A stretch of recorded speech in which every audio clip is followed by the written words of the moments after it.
Hello, and welcome to another edition of the World Discord podcast, where I, Joel Ostrow, and Brian Endless, say hi, Hi Brian, there, Joel.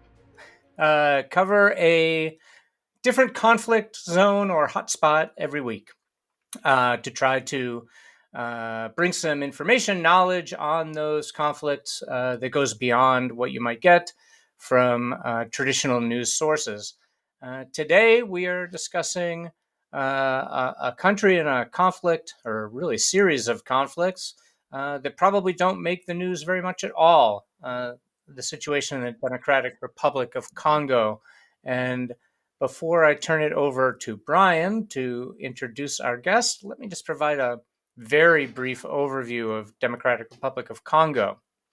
Uh, from 1971 to 97, it was known as Zaire under the rule of one of the most corrupt, for sure, and maybe brutal dictators in Africa, Mobutu Sese Seko. It is a large country. Geographically, I believe it's the 10th largest country in the world. It's the second largest in Africa, just after Algeria. Um, it has incredible wealth, primarily diamonds, but other minerals as well. Although that wealth was subject during the reign of Mobutu, certainly to corruption, because even still today, Democratic Republic of Congo is one of the 5 poorest countries in the world, as measured by the World Bank anyway. More than 3/4 of the country live on less than $2.15 a day, and 1 in 6 live in extreme poverty.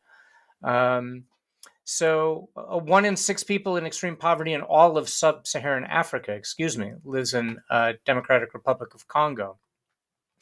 Now, Mobutu was overthrown by a rebel movement and a conflict that became known as Africa's World War, Congo at the center of it, with conflict raging in many of its neighboring states as well. And those conflicts are connected in rather complex ways that we will get into later in this discussion. Most people today break that conflict into 2 separate wars, a first Congo War and then a second one. But really, it was a period of conflict that didn't end even in 2003 when that war was proclaimed over.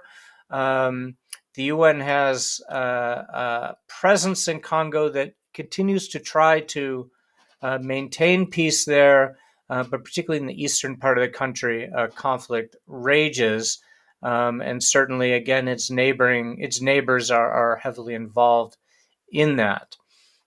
So as you can see, there is quite a bit of trauma, devastation in this country that has so much great potential, probably first known well to the Western world through the work of Jane Goodall, which was based in the rainforest in Congo, which is also the second largest rainforest in the world.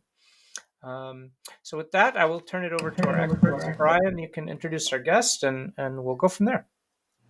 Thanks, Joel. I appreciate it. Our guest today is Father Touissaint Kafarhire Murhula. He is a Jesuit priest, has a PhD from Loyola University in Chicago. Right now, he serves as the managing director of the Arrupe Center for Research and Training that's based in Katanga. We will put up a map of Congo as we go here to give you some feeling, for those of you watching this on video, of where things are. As Joel said, it is a huge country. Katanga is in the southeast portion of the country. Father Kaf, as he's known to his friends, is also president of the African Studies Association of Africa, among many other titles. He's a Jesuit priest, a theologian, a poet, a literary critic, a social scientist, and an executive coach. You have a few too many titles there, my friend.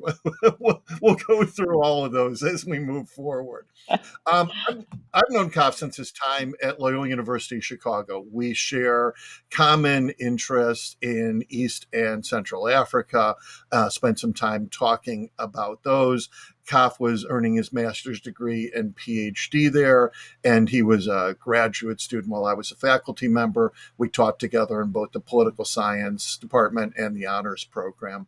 He is a native of the Democratic Republic of Congo. He studied there as well as in Kenya and at the University of Santa Clara and then at Loyola. His research focuses on social justice, religion, democracy and peace, political violence, and conflict in the Africa Great Lakes region, and also in global public health politics. He's taught, in addition to at Loyola in Hungary, Kenya, Kinshasa, and the Democratic Republic of Congo. That's the capital in the east. And he is currently joining us as a visiting professor at Sophia University in Tokyo, Japan. So you are a world traveler bringing messages to all, both in terms of your religious messages and about the region and things that are going on. Kaf, welcome to the program. Thank you for joining us. Thank you so very much, Brian. Thank you, Joel, for having me on the program. It's really a great honor and a delight to, meet you again after so many years. So wonderful to be here. Thank you. Excellent. Kav, I thought maybe we just start with a little bit about what you are doing in your role in the Congo right now. I know you're working with people through the Arrupe Center for Mhm, Research and Training, which I believe is part of the Jesuit order, if I'm correct. mhm, If you can mhm. tell us a little bit just about your basic work there. Okay. Yeah, very good. We can begin from there. Arrupe Center is a Jesuit social center. You got it right, Brian. It is a center that focuses really on conducting research on social issues. So everything that is happening in the Congo, especially the eastern part of the Congo, Arrupe Center tries to focus its lenses on it and try to reflect it, analyze it, and come up with some practical solutions. The Jesuit actually in the Congo do have such a center, which is much older. It is called CEPAS, and it is located in Kinshasa. And CEPAS stands for Centre d'études pour l'action sociale. It was founded in 1965, and it is a way for the Jesuits actually to contribute, to be present really to every happening in the politics, in society, in all the areas that affect our daily lives, and try just to think and bring some intellectual light. But as you know, as Jesuit priest in Catholic order, we are very much inspired, I would say, by the message of Christ, I mean, the gospel. And so in 2009, basically, just we started thinking about our presence in Katanga, which is one of the most, like the richest regions of the Congo. In fact, Katanga was initially at the basis of the early crisis in the early 1960s. I mean, when Congo became independent, some Belgians didn't want to get rid of Katanga, I mean, to leave Katanga because of its wealth. And so they provoked the first crisis that led to the death of Emery Patrice Lumumba, the first, democratically elected prime minister of the Congo.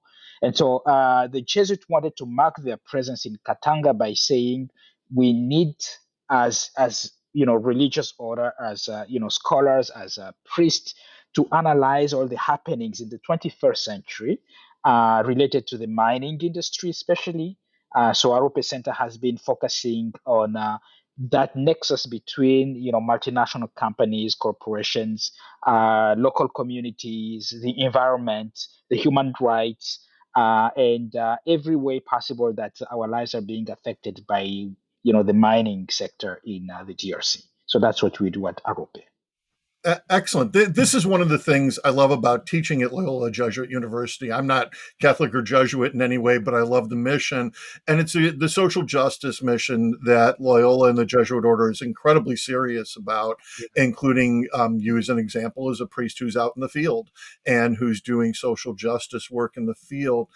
Let's focus for a minute because most people don't understand the conflict. Instead of the political side, let's take something you talked about and focus on the mining. And this is an incredibly important thing in Eastern Congo and Southeastern Congo, which is where Katanga is. As you mentioned, Katanga is arguably the most resource rich area of Congo. There's not quite as much violence, as I understand it, as there is slightly Mhm. north in the North and South Kivu regions along the border with Rwanda and Uganda. That's where we've unfortunately seen millions of deaths and more, even more internally displaced people. And we can talk about that. But the problem with mining is something that academics often call the resource curse. And Congo has this more than anywhere else in the world. It's a place where they have enormous amounts of mineral wealth, and the ordinary people, and often even the government, just don't have access to it.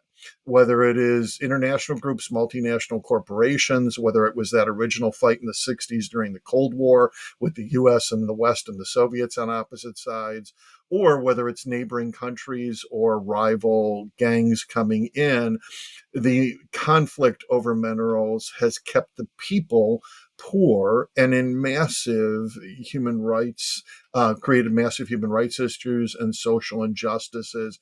Can you talk about how those things go together? It seems like mining should help people as opposed to hurt people. Yeah, definitely, Brian. And I think you really summarized it very well. Maybe I should begin by saying that usually, when it comes to the theory of natural resources curse, I think a theory should be able to explain things across, the spectrum, and be valid, here or in other places. So, for me, the theory needs to be revoked to some extent, because it is. Um, I think the way we craft the language really, can help justify or create a reality, social reality that is out there. And so the theory of natural resources curse, for me, it is a way to just, validate something that has been happening, which should not be happening, especially in the case of the Congo.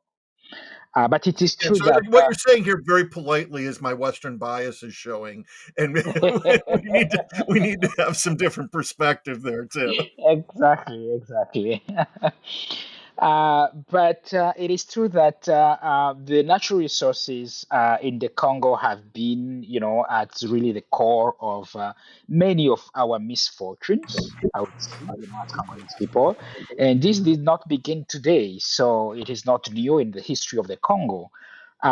We all know, should begin from there even, that when, the Western powers are fighting and trying to chop, like, African countries, and allocates colonies to different powers, the Congo was already controversial, and no one would agree to just, let the next, like the neighbor or the next power, get the Congo, because that was granting them, a comparative advantage that no one would agree to, and so the Congo was left as a place where everybody could come and deal in terms of minerals, in terms of trade, in terms of, so it becomes almost a no man's land, put under the custody of the Belgian, king back then. So it was really neutral, simply because no one would agree, whether France or Germany, whether England or any other colonial power for that matter, no one would let the Congo go to the next,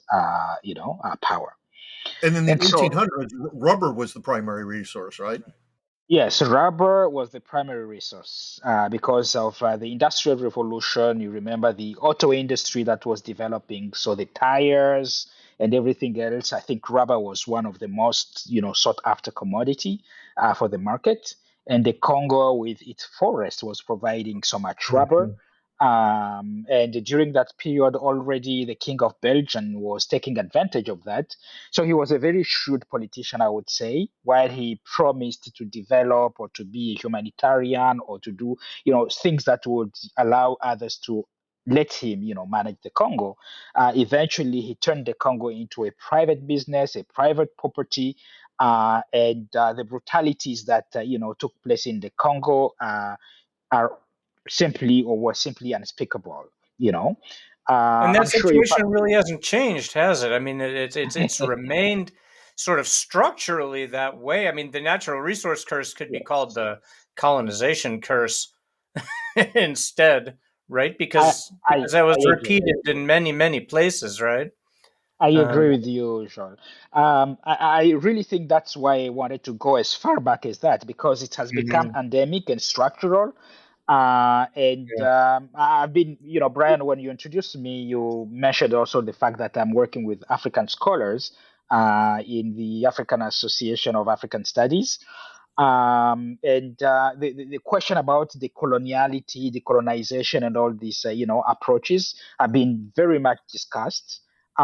People are looking at what Mudimbe has called the colonial library, simply to refer to all the structural, system that has been left in place to kind of repeat and continue plundering, exploiting, and siphoning all the resources from Africa without giving the impression that this is what is happening.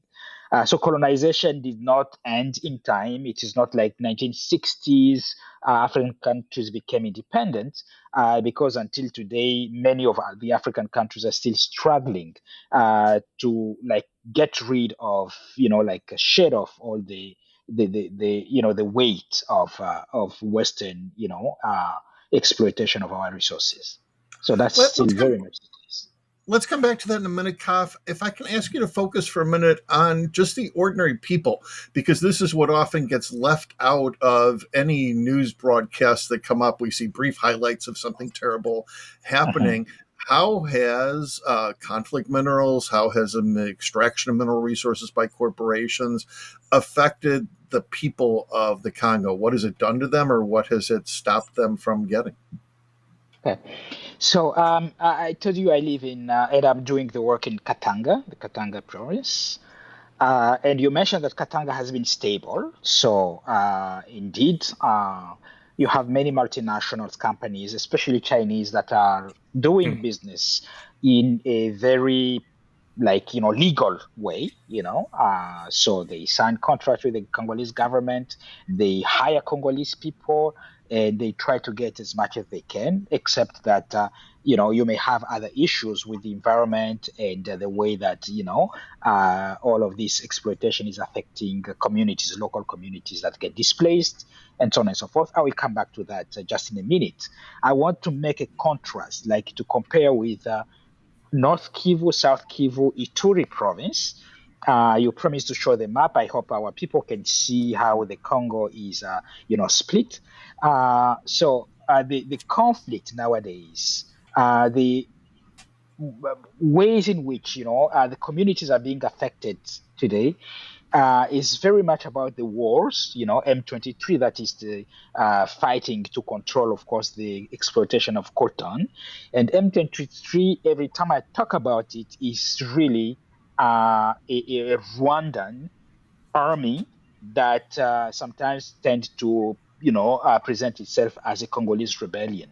So I think language has to be clear about that, because there is a pattern in anyways when we get in back to the 90s, when after the genocide in Rwanda, when Congo is invaded by Rwanda, Uganda, Burundi, the coalition in 96 the first time.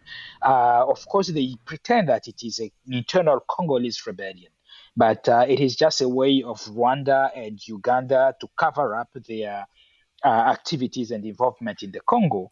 And so M23, I want to state it plainly and clearly that it is Congolese, no, sorry, it is Rwandan army using and hiring a few Congolese people to just, pretend that it was something internal, but it is really aggression, invasion from outside, because Kagame, president of Rwanda, wanted to have access to the minerals in eastern Congo and to control the economy of eastern part of the Congo.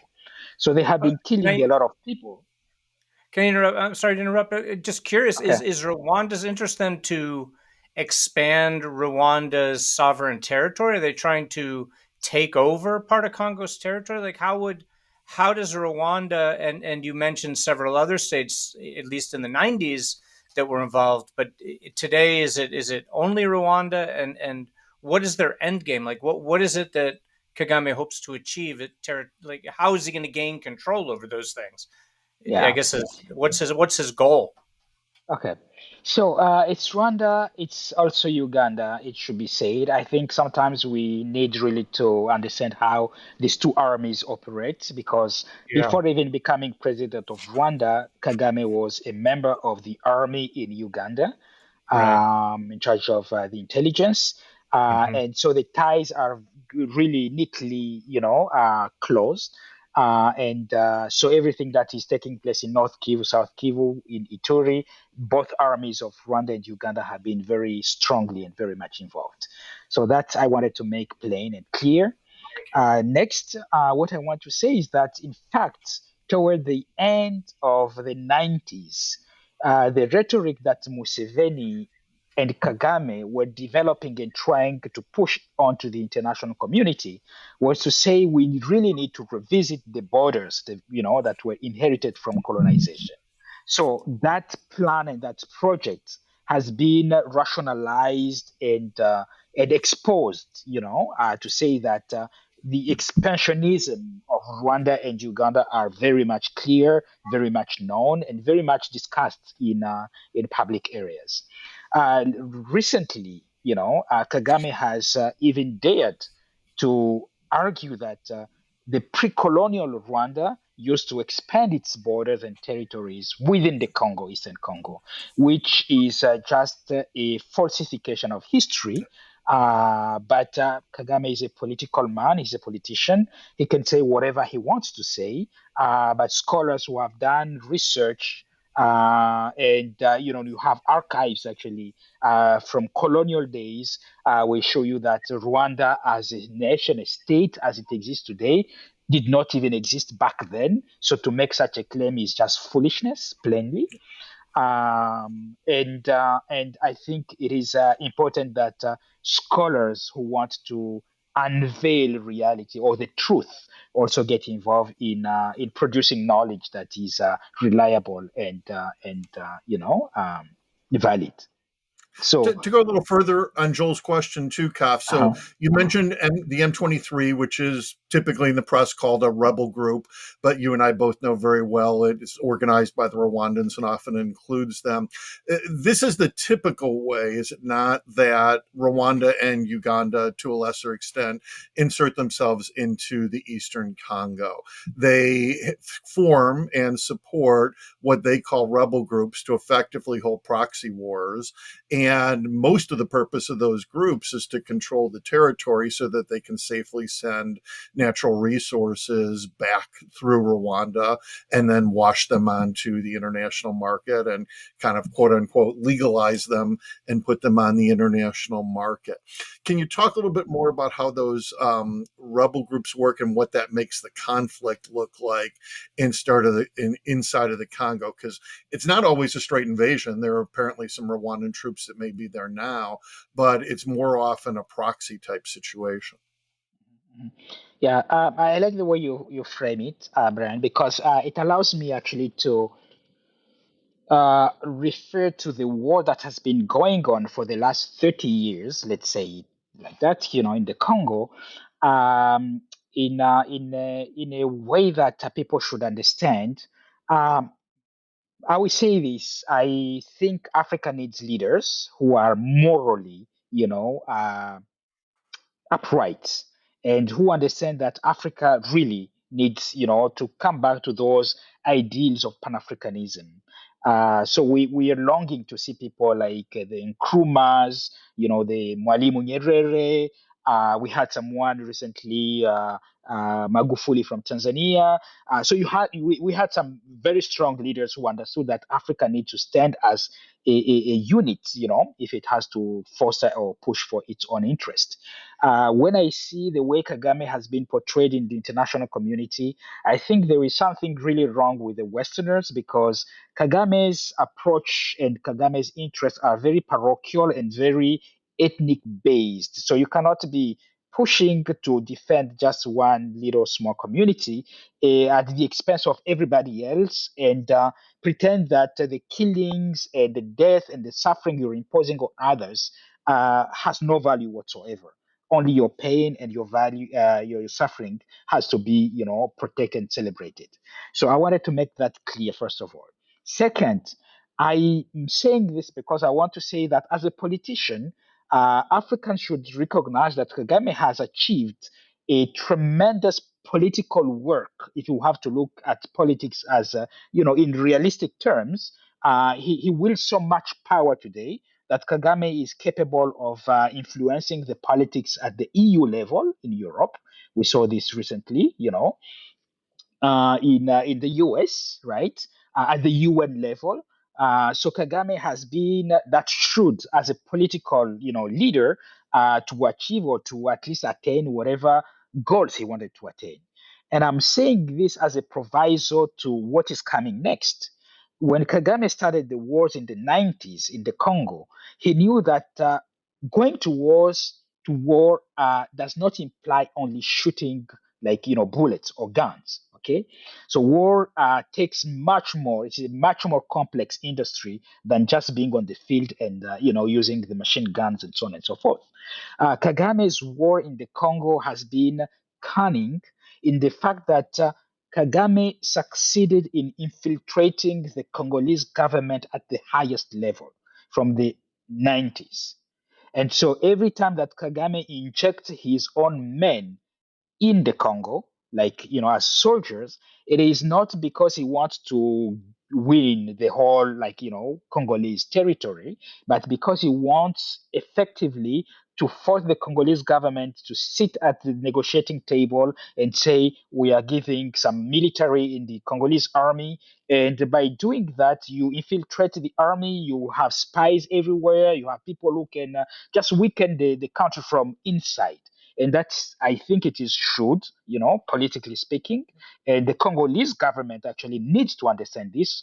Not only government, I mean the Congolese people, the Congolese apparatus, they need to understand this and to be much more careful about how they negotiate, how, and this is what has been giving the current president some credential vis-a-vis the Congolese people, because despite the weaknesses of his government and regime, Tshisekedi has refused to negotiate with Kagame. So that alone seems to be a little victory, strategically speaking, because it is blocking the kind of invasion that Kagame has been using, from the 1990s to this day. So that's one mode of operating or operation of the rebel groups. Can I The ask a second follow up aspect, on that? Oh no, go ahead. yeah, I go got a ahead. follow. I just wanted to ask because we're talking about the '90s. Is it not the case that the first sort of flood of Rwandans into Congo were the Hutu who, at the end of the genocide, fled and tried to escape arrest? That did happen, did it not? And my understanding was always that that kind of triggered a lot of the violence in that region of Congo. Yeah, And so then Kagame argues he's fighting against them and there trying to is eliminate them. Yeah, there is some truth to that, but I would say it is just a 30% truth to it, right? Okay. Uh, yeah, there is I much like more, being wrong. much more. No, it's not that you're wrong, but it is It's my that comfort zone. the complexity of the situation is oftentimes simplified in that way so that we can wrap our minds around the event and understand Yeah. it well. But I think lumping all the Hutus into genociders, genocidaires, is one of the biggest mistakes that we all make, when we're talking about the refugees who flocked into Eastern Congo back then. And it's the Uh, mistake that Kagame wants us to make, Right. very, Right. yes, very much yes, purposefully. exactly. Yeah. For sure. Yes, yes. And that has given Kagame carte blanche, to just invade the Congo and dismantle all the refugee camps and kill people. There is this aspect that is not being spoken of. The UN is very much aware. I think many, reports have been written and disappeared into the UN, corridors about all the brutalities and killings and that the Kagame's army did in the Congo. I'm sure maybe you have watched the movie called L'Empire du Silence. It is one of the latest that Thierry Michel, a Belgian, director, has made, and he followed a little bit, some of this movement of the Hutus refugees going deep into the Congo forest and running to Congo Brazzaville, to Central African Republic for their lives. And the amount of people who died on their way, persecuted, killed, you know. So all of these things need to be emphasized in order for us to bear responsibility, and to start just building our institutions based on the truth. Because until we continue to hide some truth under, the carpet, there is not much we can do to redress the society or the system within that region. Let's So actually, Kaf, if I can ask, go into some more detail on just the things you're talking about right now. To Joel's question, I would suggest personally from studying it that it's accurate that there were Hutu militias operating through 1996, 1998, even. Since that point in time, though, and we're now looking at 25 plus years later, that has just simply been an excuse more than Yeah. anything else. Kaf, if you can maybe comment, you started to talk about the international reports. Let me kind of give you just a lead in to talk about them. The 2003 UN mapping report, as it's called, mhm, is mhm, something mhm, very few people outside of those sure. interested in Central Africa have even heard of. But it was a UN report that was not published and that was made public later. It was, as you say, hidden in the halls of the corridors of the UN, that in 2003 said that Rwanda was largely responsible for the deaths of about 5 million people. And we take that number to over 6 million or 7 million people these days. And that those deaths were in the Eastern Congo and the conflicts we're talking about. The UN has published updates to those reports, the most recent ones focusing on the atrocities of M23, and again showing that responsibility. We've talked a little bit about the Rwandan responsibility. And again, I want to humanize this for people. And I think you are sadly Mhm. in a fantastic place to do it. Can you tell us a little bit about what those human rights atrocities are and what that violence looks like to the lives of people on the ground? I don't think we know how bad it is. I don't think Yeah. most Americans and Westerners have any idea of how bad something like this can really be. And I'd argue Eastern Congo is one of the worst places in the world. Yeah, thank you for the question, Brian. I came to study political science. This is just a background because I wanted actually to understand also some of these atrocities. I couldn't believe that human beings would be able to do whatever, I grew up watching, listening to, and I was in my early 20s actually when the genocide took place in Rwanda. I was living in Rwanda, by the way, so I was lucky to be evacuated by the UN I troops. did not realize that. Yeah, That's I was a young Jesuit in training, and our formation house was in Rwanda. So we got evacuated by the MINUAR, which was the Mission des Nations Unies au Rwanda at the time. Um I saw the unfolding of some of these, friends, family, who were just losing their people and so on and so forth. But when the crisis moved across the border, to the Congo, it was horrible. And I think it was done on purpose because one of the strategies of Rwanda was to inflict as much pain and as much atrocity, like violence, on the people so as to break maybe their minds or their capacity to resist. I remember actually the early invasion of Rwanda in Bukavu, Uvira, and the surrounding zones. We got stories of the army killing, like burying women alive. Sometimes a woman would be pregnant and they would just come and open the stomach, the belly, and just bury people. We have all those stories documented, and I hope one day actually we can try, if not for the sake of justice, because it looks like Kagame has everybody in his pocket in terms of international communities.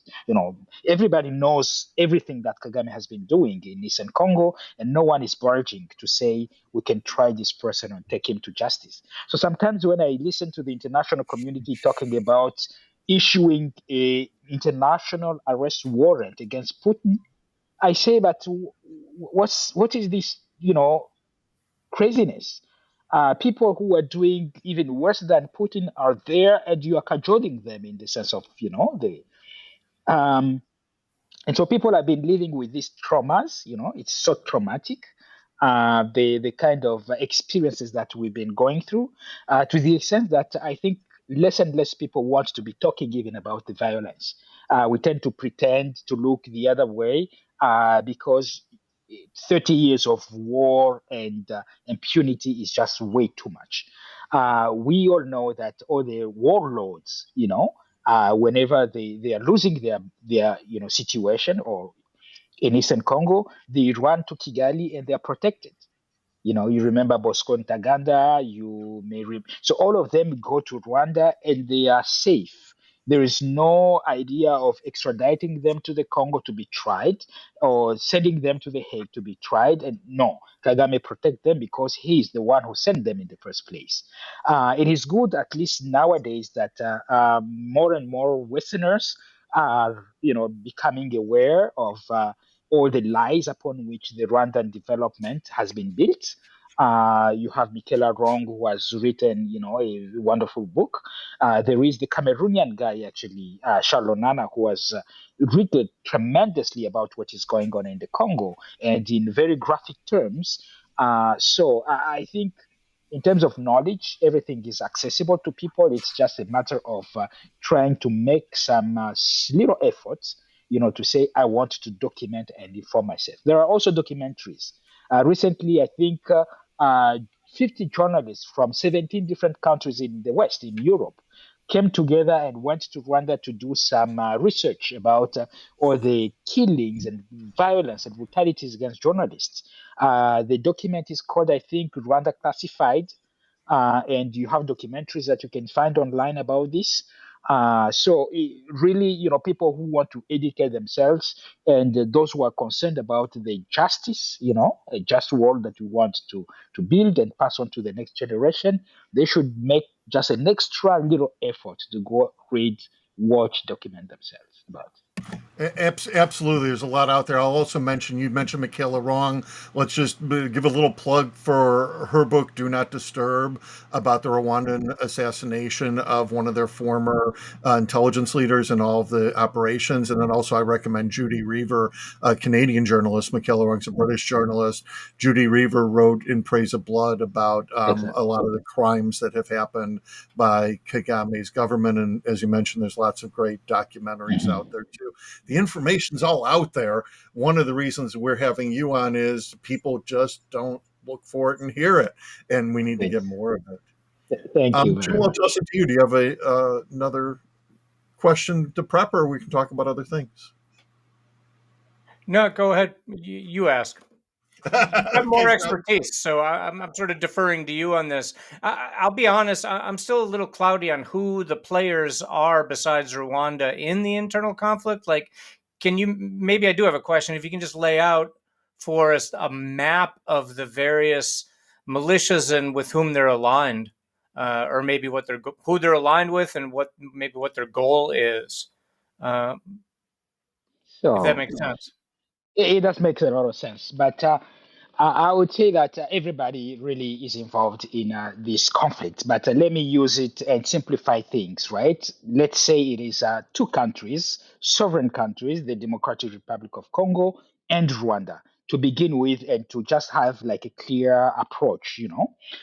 So the Congo has a fair share of responsibility, because every time that Kagame has the opportunity to give an interview in the international, media or community, he would remind people that this is a Congolese problem. I Mm, have nothing to do with them. I am not mm, involved. I don't see why I should be involved in the Congo.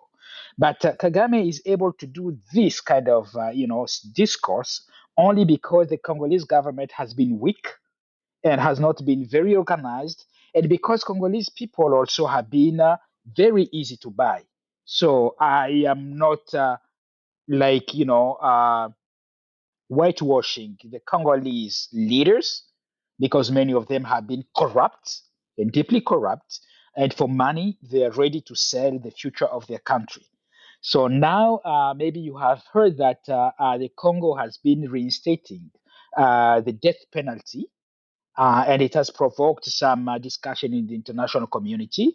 But the Congo is saying that anyone who is found guilty of betraying the nation should be, especially the military, should be, just, killed. From the church's perspective, from the moral perspective, no one stands really like to encourage that change in the law. But from the martial, law perspective, maybe, politically speaking, it's something that is trying to send a message to scare the people off, especially those in the Congo who have been just like misbehaving and betraying their nation without any fear, or so that's one actor, okay, the Congolese government. The second actor is Rwanda, as I was saying. Despite all the denial of Kagame, Rwanda has been instrumentalizing the violence within the region. And those who have been revisiting actually the whole genocide in 1994 acknowledge that the genocide that took place, it took place and killed both Tutsis and Hutus. When you get to Rwanda, you cannot state that. You cannot say that. You'll be in trouble, because many Hutus were able actually to give their lives, you know, to accept dying because they wanted to protect some Tutsis. These are stories of humanity that we need to celebrate if we need to regain at least faith, trust in each other, and overcome some of the traumas from the past. And Sure. vice versa, Tutsis have been able to, save lives of Hutus. So when we begin to humanize the whole, movement, or event or situation, then we become able to sit down together and say which kind of community we want to build. I I'm think that's saying one of this. the. Go ahead. I'm Yeah, sorry. go ahead. Please go I ahead. think that's one of the biggest things that is missing in both Rwanda and DRC. Everyone is so focused on the conflict that no one is looking at the possibility of sitting down and talking and reconciliation. I know you and I, in different ways, have both been working for it. But if you want to continue with what you were going to say, but maybe talk a little bit about, do you see prospects for reconciliation? I know that's one of the things you focus on. Well, before you get into that, though, Yes. you've mentioned that rebel group. Are they So I'm aligned with coming. Rwanda? Or are you coming? So I'm coming now to the rebel groups Got because I it. wanted, first of all, the Yeah. two like state actors, who are on the front line of the Yeah. conflict. Sure. Now the non-state actors within the Congo, and this is where Kagame has been very, shrewd and in playing out because of the rebel groups within the Congo. So every time that Kagame injects troops in the Congo, because of the weakness of the Congolese government, the incapacity of the army, Congolese army, to defend the territory, to defend the communities, the Congolese people at the very low base, like community based, they would organize themselves because they're too tired of being killed without doing anything. And so we have the Mai Mai, which is a movement that comes to life and goes dormant depending on how much first the aggression is from outside. So I'm sure if the Congo had a strong army, we wouldn't be talking about the Mai Mai, which is like a movement to protect, the communities. However, to say that may make as if Mai Mai were just like, altar boys going to produce. No, Mai Mai people also, because they are in war, they have been also abusing maybe drugs and, killing, and all of that can create a lot of traumas in people's and disrupt your life or humanity. You know, I've been reading the book, a book called "The Body Keep the Record."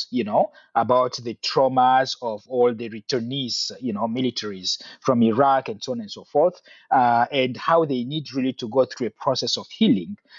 This is happening in the U.S. It means it is happening also in other places where you have tremendous concentration of violence, affecting people's lives. So the Mai Mai have been killing, they have been, raping, they have been abusing also, the human rights, like everyone involved in the war. I remember when I was at Loyola, I read the story of Ishmael Beya, A Long Way Gone, Memoir of a Child Soldier, Oh uh, yeah, and yeah, yeah, and when you see how these people behave because they are yeah, confronting violence on a everyday life basis, then you begin to understand that yeah, claim to be an auto defense movement does not spare you from committing atrocities and violence on your own people, unfortunately. As a priest, I went, I was missioned actually by the Vatican at some point to do a research about where can we see hope, and maybe I can bridge, the question that Brian just asked about reconciliation and prospects. I went to the northern Kivu, all these regions that are occupied by the M23 now, Ruchuru, Kichanga, you name it, Goma, and so on and so forth. And I met with people, local people, average people, refugee, like IDPs, internally displaced people, women who had been victims of rapes. And I listened to their stories. I listened to them talking. I was just struck and impressed tremendously by the amount of humanity that these people who have been suffering for these many years can still harbor within their hearts. The capacity to overcome, to laugh, to joke, so humanity has that resilience capability that we can tap in and say we can work with these people to overcome. But we need to show that our leaders, our institutions, our countries actually are willing to create spaces for this to happen. And if we continue to just persist in the lying, and I think I can say it with confidence because when I was teaching in Nairobi, I had students, refugees from Rwanda, from Zambia, from all over the continent of Africa. And I remember one of my Rwandan students who was telling me that really lying is part of our culture. It is really woven within our culture. And so the political lies that Kagame has been multiplying in the public space, for him, it is not even lie. It is just part of, the fabric of how yeah. he has to be and behave. So until we can come back and say by what standard and which values we want to organize our communities and societies, we will be, biased toward one group or one another, and so on and so forth. But there is That's what that's something we often say about Rwanda and Congo and the region. It's the story that's created that is as important or more important than the truth. And it's very hard to get history and to get real history. And I think you're making that point very well. Before we move to closing off here, I kind of want to take it to the bigger picture too, because Congo just had national elections for president again in Kinshasa. You'd mentioned the president earlier, and these elections are definitely controversial. There's a lot of critics, there's a lot of groups working on various sides. Maybe if you can talk about that a little bit too. yes, we had elections. 2018 is when everything went wrong because 2018 is when the former president Kabila, Joseph Kabila, organized the elections because of the pressure, domestic, like internal pressure. People were fed up. They were ready to give up their lives. They were protesting, taking it on the streets. They were being killed, jailed. They said, we need to make sure that the constitutional, two-term limit is observed. You have done it. You need to quit power. Eventually, given the international pressure and the domestic demand, Kabila was forced to organize the elections. In 2018, those elections were completely rigged because the person who won the elections did not become the next president of the country. He was very strict, and Kabila knew he would be like very demanding. He would pursue maybe the former regime and try, people for whatever abuses they were making. So Kabila decided to strike a deal. And by striking a deal, he took Tshisekedi and placed him in that position of power. So for 2 years, Tshisekedi and Kabila had a kind of coalition, like a deal, through which Tshisekedi was ruling or running the country. Eventually, Tshisekedi had to graduate from that, situation, and he tried to affirm and ascertain his own authority and power. But I believe actually that he was also learning, because once you have power, you want to maintain power. That's politics. And so when we get to 2023, Tshisekedi organizes elections with no intention to lose them whatsoever. I must admit that it is well known actually across the continent of Africa that no one organizes elections to lose them, any people in power. This is as you were talking about the deficit of good leadership, Yeah. that so many leaders are exactly as you're describing. Exactly. And so when in 2023 we go to the elections, I must admit also that our opposition within the Congo was poorly organized. They could not agree, come together, have one opposition, leader to face, to challenge Tshisekedi. So you had many, many, opposition figures who already split the votes of, those who would go against Tshisekedi. And so people say, despite the rigging of the elections in 2023, no one can claim really that Tshisekedi was going to lose the elections.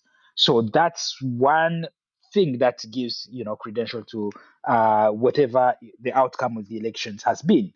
But we all know too well that we got many voting machines, going around freely, in civilian hands in the city, and that the elections were did not really reflect what the people wanted. So that's very true. The Catholic Church had played tremendous role in every time that we organize elections. But this time around, I think Tshisekedi and his apparatus, his machine, were able to block somehow the capacity of the Catholic Church to deploy, observers as we have done in the past.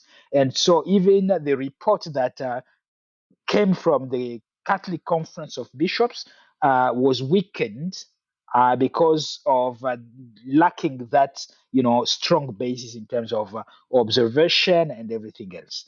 But yeah, I think we keep learning, and I must admit that I prefer the very poor democratic system that the Congo is trying to put in place, because at least it's creating an awareness that is consolidating, in piecemeal, gradually, slowly, but moving into the right direction by learning from our mistakes every time, than to have the kind of dictatorship where people cannot even speak their mind or oppose, things that they are seeing around, like what we see in Rwanda or Uganda, and so on and so forth.